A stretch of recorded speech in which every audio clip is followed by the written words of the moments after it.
Bienvenidos a la clase 1 de Historia del Arte y la Cultura. Hoy vamos a hablar sobre la prehistoria. La prehistoria es un gran periodo que justamente se desarrolla antes de lo que entendemos como las grandes edades de la historia. Este gran periodo de la prehistoria se caracteriza por la aparición del Homo sapiens y su evolución en diferentes momentos hasta llegar a una etapa cultural que permitió el desarrollo de la escritura. Las principales etapas de la prehistoria se van a dividir en edad de piedra y en edad de los metales. Y dentro de la edad de piedra tenemos el paleolítico, el mesolítico, el neolítico. Y en la edad de los metales vamos a tener tres grandes momentos: la edad de cobre, de bronce y de hierro. Como les decía, estas etapas se van a dar a lo largo de varios miles de años y esta etapa termina con la aparición de la escritura. Cuando hablamos del paleolítico nos referimos a este momento basado en la piedra. Lítico significa justamente piedra. Y cuando hablamos del paleolítico inferior nos vamos a referir al primer momento de esta prehistoria, donde los vestigios que se conocen sobre este primer momento tienen que ver con pequeñas piezas que son de tallas hechas por el hombre. Se trata, como vemos ahí, de pequeñas piedras que están trabajadas de forma bifacial, es decir, de dos lados, de forma tal que estas piezas se constituyen en elementos de hacha, en elementos de corte. Tenemos aquí la vista de una de estas piedras bifaciales que datan del Paleolítico inferior. En este momento, como decíamos, es el primer momento del desarrollo de la piedra. Vamos a tener que los pequeños grupos humanos se organizan en familias naturales hacia el interior de las cuevas. Se realiza la alimentación por caza mayor, es decir, grandes animales. Y también es un momento donde se conoce y se manipula el fuego.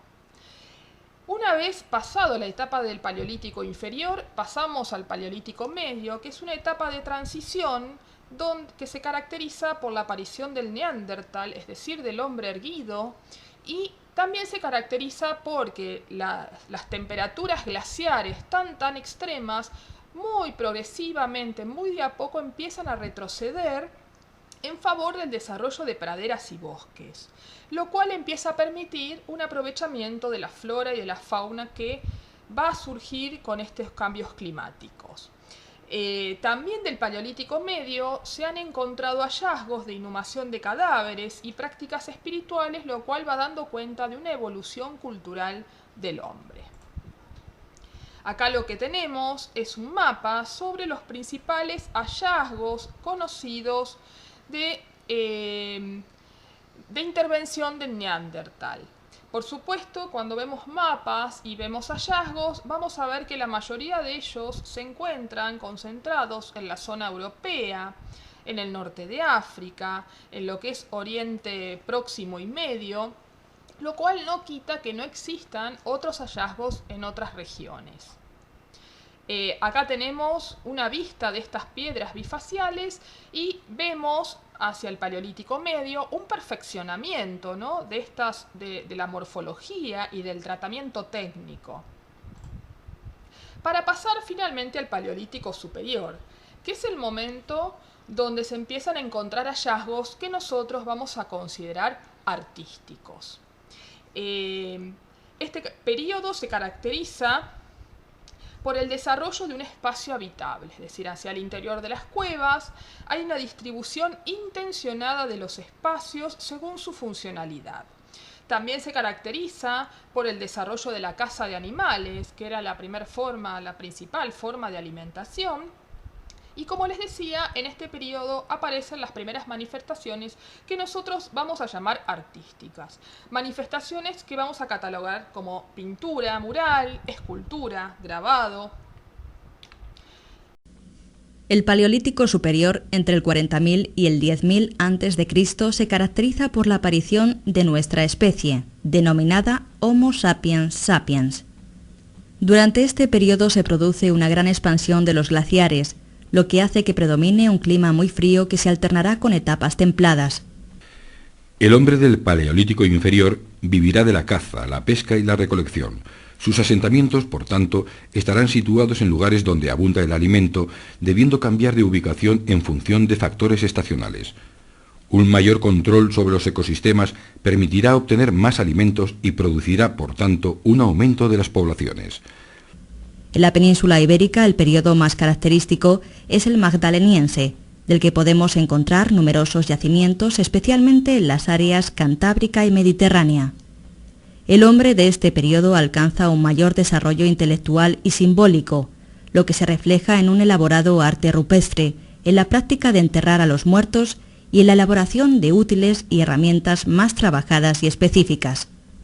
La práctica de la caza requiere ya técnicas más complejas como la selección de los mejores lugares, la necesidad de establecer asentamientos estacionales, la elaboración de una estrategia o la fabricación de instrumentos para usos concretos en piedra o hueso como buriles, azagallas o arpones. Un magnífico ejemplar de este último fue hallado en la cueva del castillo. Vamos a tener también yacimientos, como les decía, los principales encontrados del Paleolítico superior se encuentran en la región europea, pero también esto sucede porque, bueno, muchas veces culturalmente son regiones donde ha habido mayor inversión para la arqueología. Y si pasamos a las manifestaciones llamadas artísticas, nos vamos a encontrar con las famosas pinturas rupestres. La palabra rupestre significa de la roca, ¿no? Proveniente de la roca o de la piedra. Y aquí nos vamos a encontrar, por ejemplo, con la representación de un caballo. Parece una yegua preñada, ¿no? Que a su vez está en su vientre, está acompañada por signos, ¿no? Pequeñas líneas paralelas que dan cuenta como de una intervención del hombre sobre el animal. Dentro de los temas de representación que vamos a ver propios del Paleolítico superior, vamos a tener el mundo animal, representación de caballos, bisontes, ciervos, renos, cabras, rinocerontes y mamut. También tenemos representación humana, o sea, la representación de figuras masculinas de formas muy estilizadas. Y también tenemos la representación de signos abstractos, puntos, bastones, cuadrados, cruces, líneas, y también son famosas las huellas de manos.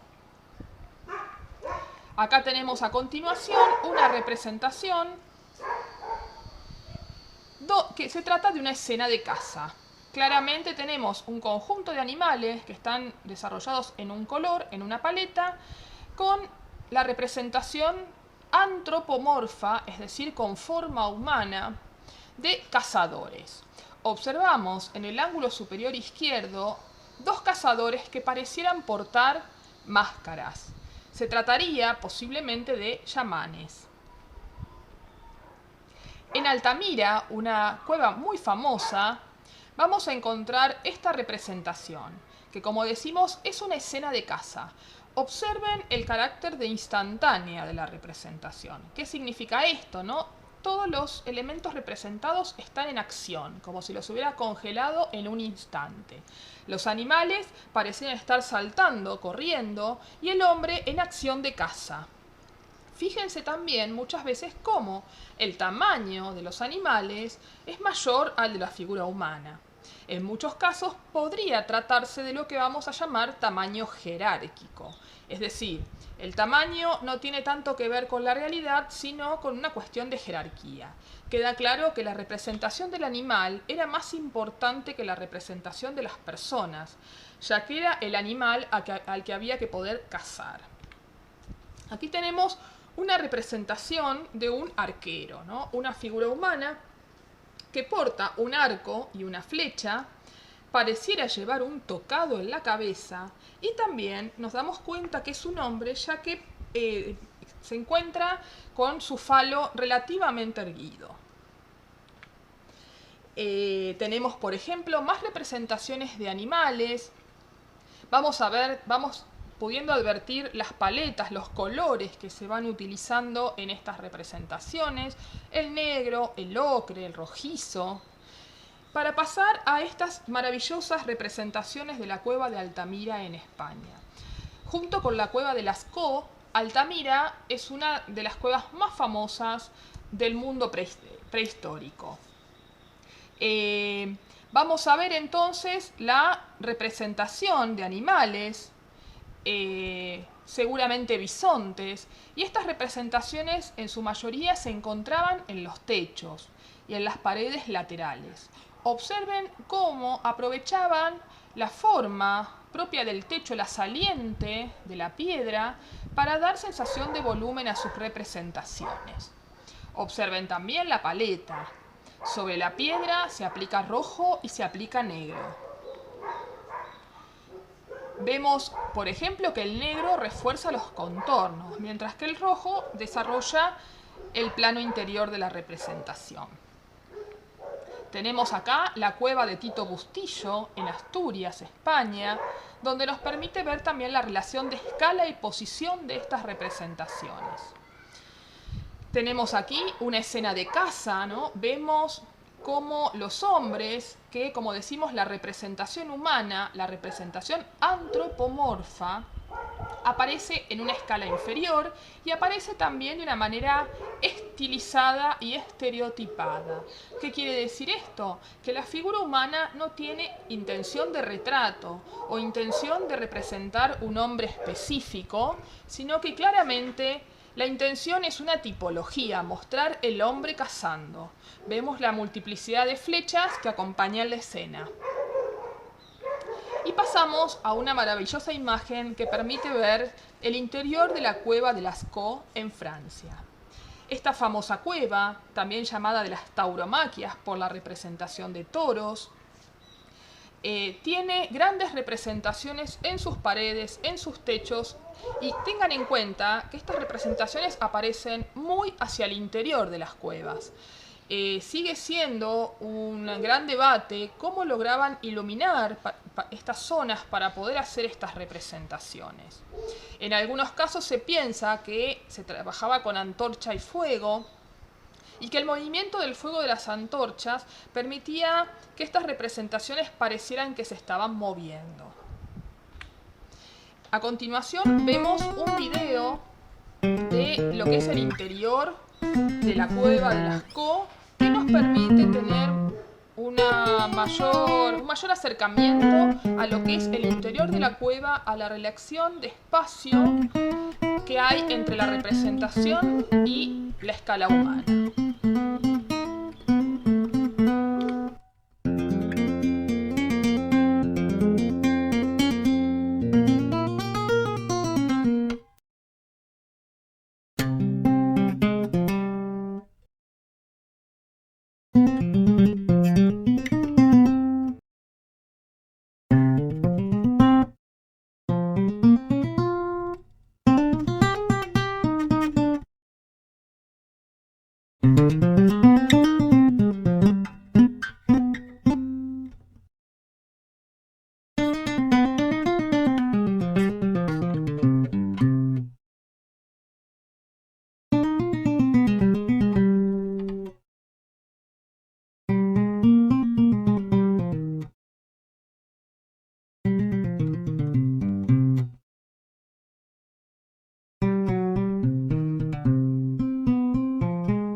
Y acá vemos ya en imagen fija una de las representaciones de Lascaux, las famosas tauromaquias.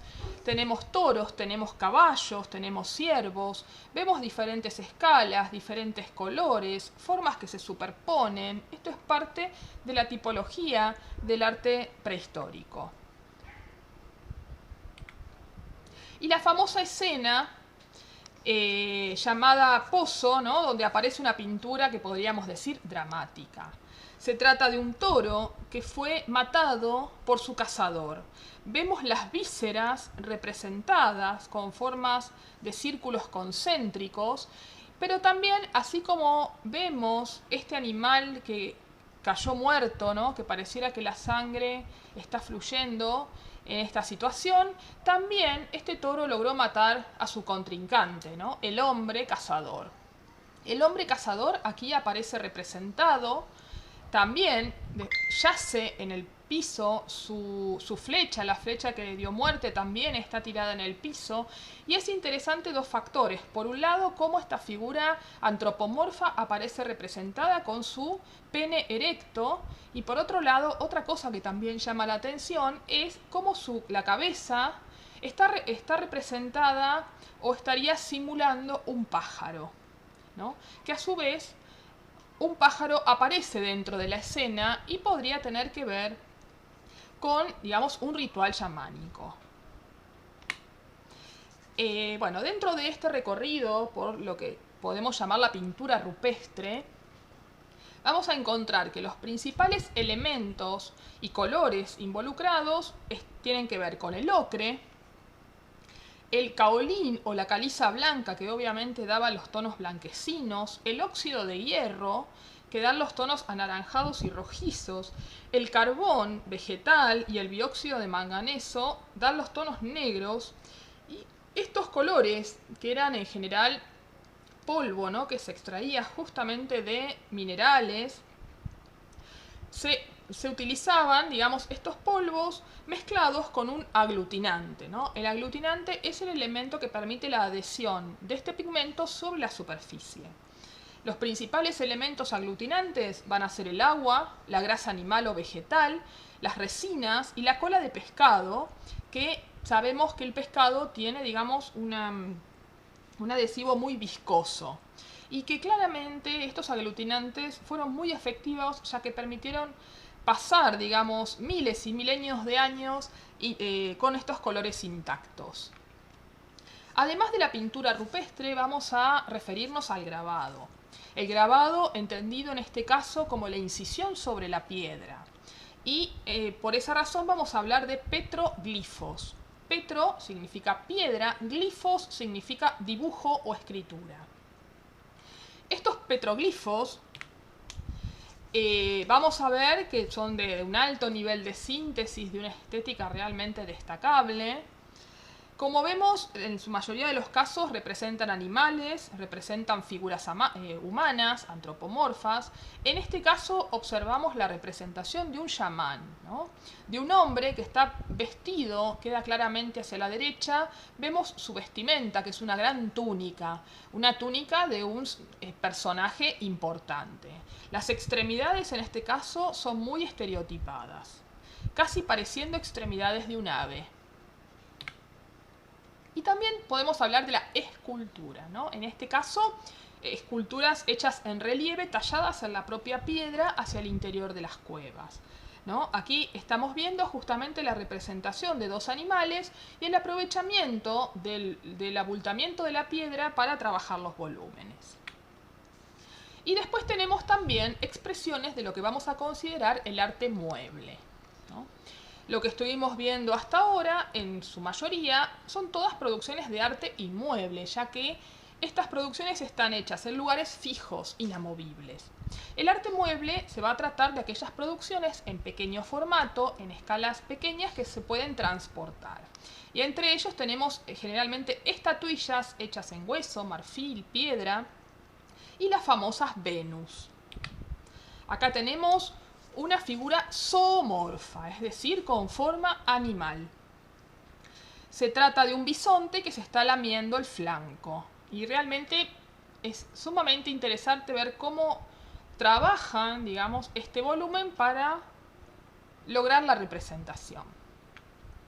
Aquí tenemos lo que sería la parte superior o la extremidad de un bastón. Se trata de la representación de un doble falo, que eso seguramente conectaba con un palo que oficiaba de bastón. Tenemos también instrumentos musicales que fueron hallados Estos instrumentos musicales, las mayorías de ellos estaban hechos con cañas, con piedras. Vemos el aprovechamiento de los orificios de estas cañas para poder realizar instrumentos de viento. Y pasamos dentro del arte mueble a las famosas Venus. Las Venus son representaciones femeninas, sin rostro, ¿no? Queda claro que estas representaciones aludían a la diosa madre. Se entiende que se trataba de un culto a la fertilidad, porque estas representaciones de mujeres lo que hacen es exacerbar, destacar todas las zonas genitales, toda la zona vinculada a la fecundidad. Pechos, vientre, cadera, pubis. El resto no es importante, por eso vemos que las extremidades de brazos y piernas tienden a diluirse y prácticamente no son representadas. La cabeza no tiene intención de retrato. Dentro de las Venus, una de las más famosas es la Venus de Willendorf, ¿no? Así llamada por el lugar donde fue hallada. Observemos en esta Venus cómo están representados los pechos, el vientre, la cadera. Observemos también que pareciera llevar un gorro o un tocado, la cara se desdibuja, los brazos, si ustedes observan, descansan sobre sus pechos y son brazos muy pequeños, muy delgados. Las piernas se diluyen y no se representan. Tenemos también esta representación específica de una Venus que hace hincapié en la parte del rostro, tampoco sin una intención específica de retrato, pero se trata de una pequeña pieza de marfil de una gran exquisitez. Pasamos a otra de las Venus, las de Le Pousguet, que vemos en este caso cómo exacerba, ¿no?, las zonas genitales casi a un extremo de distorsión. La Venus Grimaldi tiene la característica de tratarse de una representación femenina embarazada. O la Venus de Lossel o la Dama de la Cuerna, que justamente en este caso, en lugar de ser un objeto de bulto, es decir, totalmente tridimensional, se trata de un relieve sobre la piedra, una Venus con un cuerno en la mano. Aquí vemos a continuación entonces algunas de todas las Venus que fueron halladas en lugares muy disímiles, muy dispares. Sin embargo, tienen elementos comunes. Todo lo que estuvimos viendo hasta ahora va a entrar dentro del concepto de arte rupestre, ya que todo está hecho con la base de la piedra. Dentro del arte rupestre, entonces, estuvimos viendo pinturas desarrolladas hacia el interior de las cuevas, relieves también tallados hacia el interior de las cuevas, pequeñas piezas de carácter mueble, incisiones que podríamos llamar grabados. Bueno, todo esto entra dentro de la concepción del arte rupestre.